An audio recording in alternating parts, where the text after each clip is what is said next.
یہ بتائیے گا، آپ نے یہاں پر لکھا ہے کہ لڑکوں کا ختنہ کرنا یہ بھی سنت ہے. خود روایات میں بعض چیزیں رسالت محمد صلی اللہ علیہ وسلم کی نسبت سے آتی ہیں کہ اس کو تو خصال فطرت میں شمار کیا گیا ہے.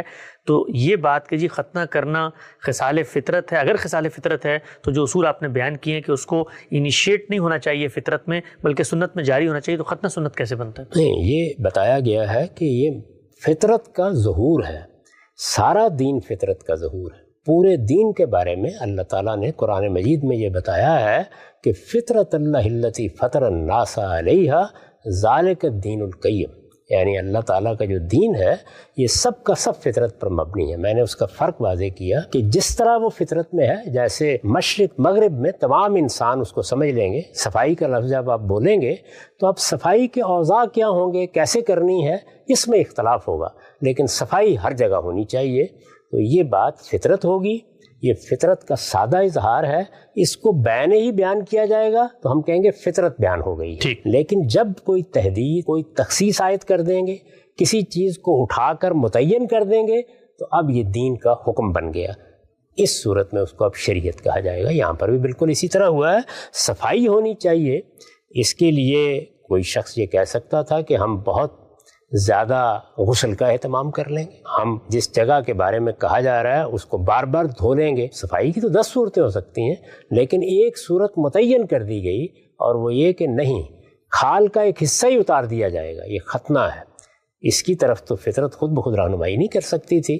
جب یہ صورت متعین کر دی گئی تو اب اگرچہ ہے یہ خصال فطرت میں سے، کیونکہ مقصود کیا ہے؟ تطہیر بدن، اور تطہیر بدن یا بدن کی صفائی یہ فطرت ہے، تاہم اس کی جو صورت متعین کی گئی ہے اس نے اسے اب شریعت بنا دی. ٹھیک. اچھا ہم صاحب، تعریف میں زیر بحث آیا کہ پس منظر کے لحاظ سے، اپنی حقیقت کے لحاظ سے یہ دین ابراہیمی کی روایت میں جاری رہنی چاہیے ہے. دین ابراہیمی کی جو ماننے والے آج عرب ہا کرسچنز موجود ہیں، مسیحی موجود ہیں، وہ تو ختنے کے اس طرح سے قائل نہیں ہیں. تو یہ دین ابراہیمی کی روایت میں ختنہ پایا جاتا ہے؟ مسیحیوں کے بارے میں یہ کب سے معلوم ہوا کہ وہ دین ابراہیمی کے ماننے والے ہیں؟ ان کے ہاں تو سینٹ پال نے ساری شریعت کے بارے میں یہ فیصلہ سنا دیا کہ وہ بنی اسرائیل کے ساتھ خاص تھی، ہمارے لیے ختم ہو گئی ہے. ان کا تو اس میں حوالہ نہیں دینا چاہیے.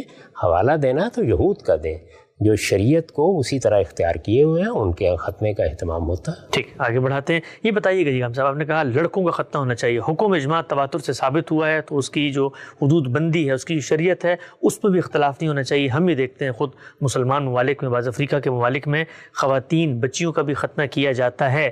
اگر لڑکوں کا ختنہ مقصود تھا، اجماع و تواتر سے حکم پہنچا، تو پھر بچیوں کا ختنہ کس اصول پہ ہوتا ہے؟ یہ آپ نے خود بتا دیا کہ لڑکوں کا ختنہ تو اجماع اور تواتر سے منتقل ہوا ہے، وہ بعض روایات سے لوگوں نے اخذ کیا ہے، اس کے لحاظ سے ان پر بحث کرنی چاہیے. اور اس میں کچھ کلچرل پہلو بھی ہوتے ہیں جو پہلے سے چلے آ رہے ہیں. ایسا ہی ہوتا ہے، یعنی بہت سی چیزیں ایسی ہیں کہ جو لوگ پہلے سے اختیار کیے ہوتے ہیں، وہ ان کے ہاں کوئی ثقافتی پہلو ہوتا ہے، کوئی رسم ہوتی ہے، کوئی عرف ہوتا ہے. جیسے عقیقے کے بارے میں امام ابو حنیفہ بحث کر کے بتاتے ہیں کہ یہ در حقیقت عربوں کی ایک رسم تھی، اس کا دین سے کوئی تعلق نہیں.